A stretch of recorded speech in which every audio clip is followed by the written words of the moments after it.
One day, Quacker was thinking. That's right, thinking.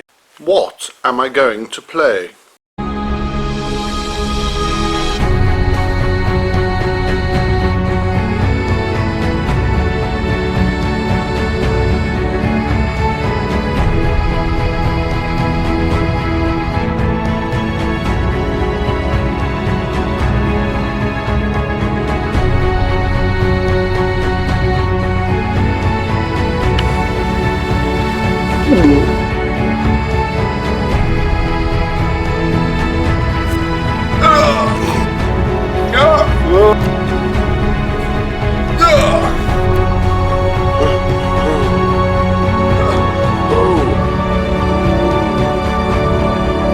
Nothing.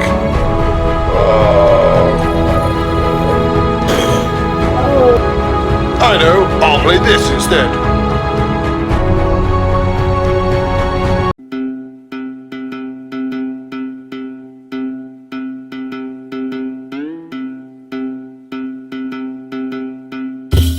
You're trapped in space. It's just you, a member of a crew, and an alien. I've never seen this plot before, but it sounds very compelling. Join us as we play Escape from the Alien in Outer Space. That's a mouthful and a half. The Ultimate Edition.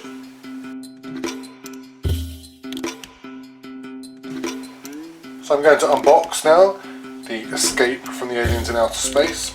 First comment, that box is amazing. I mean, that really is compelling. Love this image. And then you've got this lovely alien in the background, or some menacing being in the background there. Love the box, hate the title. Then you've got this, which is explained by the booklet, which explains about this degenerative brain illness known as Bella Vita's disease. Bella Vita, or Belvita in England, is a biscuit, but that's another story. Then you've got your cards, you've got your Dangerous Sector cards, which all look quite nice indeed. The same one again. I'll just show you. There should be like that, and then there should be two more. I think there's two more in there. There are two more different ones. There you go. And I think there's a real presence with these imagery. I love the kind of primary colour look. That below those you should have. I'm just digging them out. You should have your escape pod cards, which look like that. And then you have your character cards, which look like that, and the characters as well look really good as well.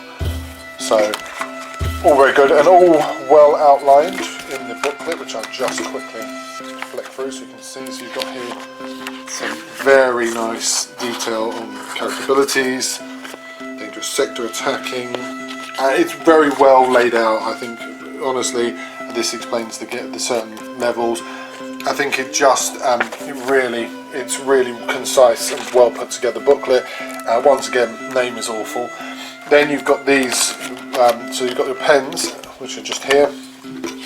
These, which are your basically your guides. This is where the events happen. So this indicates your starting set for the alien and starting set for the human. They go up in complexities. This is the easiest, the Galilee. And then you go through Galvani, Volta, all the way to Levi, Montalcini. But all in all, very, very good looking box, good looking game, very atmospheric, let's say would be the word. Anyway, join us as we play the Ultimate Edition of Escape from the Aliens in Outer Space. So, Escape from the Aliens in Outer Space. This is a plot placement game where you are literally navigating a series of corridors and odd spaces in order to escape from an alien. What can I say about the game? It is, firstly, the suggestion is 2 to 8 players. I think we'll start there.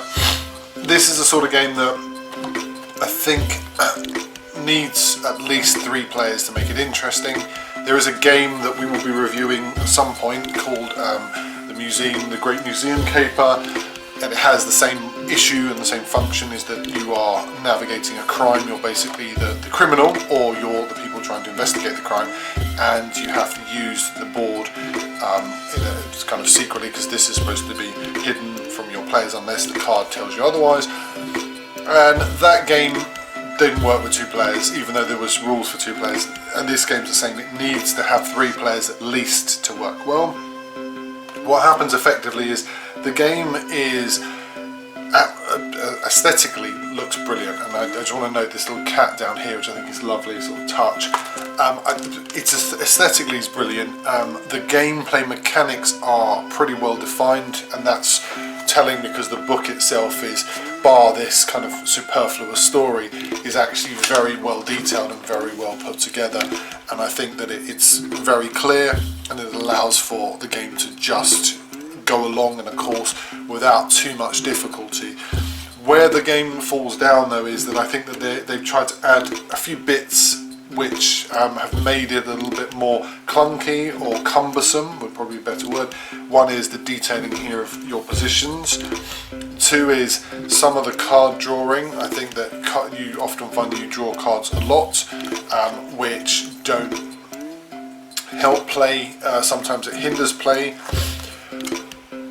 The other thing is the escape pods, the fact that you draw a card for the escape pods. To be fair, I think that's just a bit of an excess, which is not really required, because what you generally find is if you play with, say, 5 people, one of them is not going to escape, and I don't see how fair that is, especially if you've been playing for so long and then you end up getting shafted because of that. It just doesn't seem fair.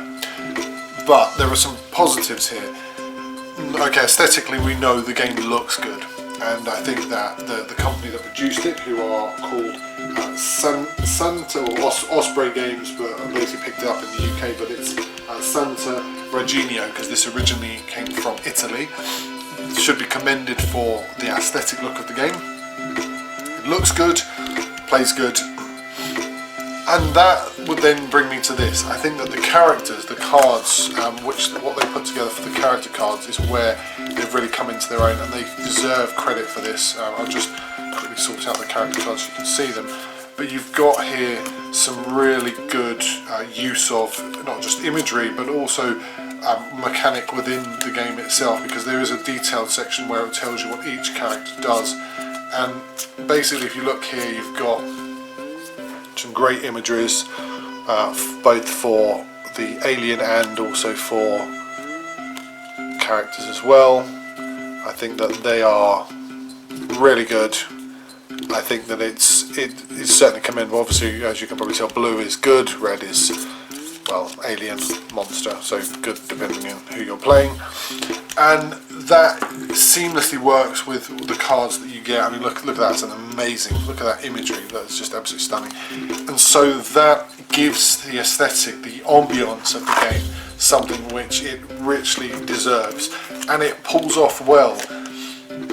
That said, the game also is long enough because of the fact that you have, well, there's 8 levels.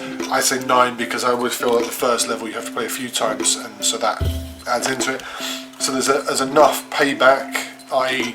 the game will not be a one play and that's it. You'll generally find you play it a few times because you'll want to, certainly when you do the first and second games where you do it quickly, you'll want to then try again with a little bit more labour, a little bit more sort of, I call it the treacle, because you are literally shifting through treacle to get the game that you want.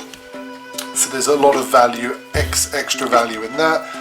And the final thing I'm going to say is that the components with it, these pens, very good. This little white clean thing is very good. The books themselves are very good. The packet itself is very good. Even this lovely finish on the exterior, which I just showed you, that kind of mottled, I think that's really good. I think if I were to invest in a game that was either a family game, when I say family, because the thing is here it suggests that 12 plus, I think 10-year-olds can pick up this game up, and that's why I go back to the Great Museum Heist. Is exactly the same. It is a case of 10-year-olds understand the concept and can play it. This is a good family game, not a great family game, but as a party game, and for people who want to play a game at a party, this is ideal. This really is ideal and well worth exploring. So thank you very much. That was the Escape from the Aliens in Outer Space Ultimate Edition. This was Game Club. Thank you for watching.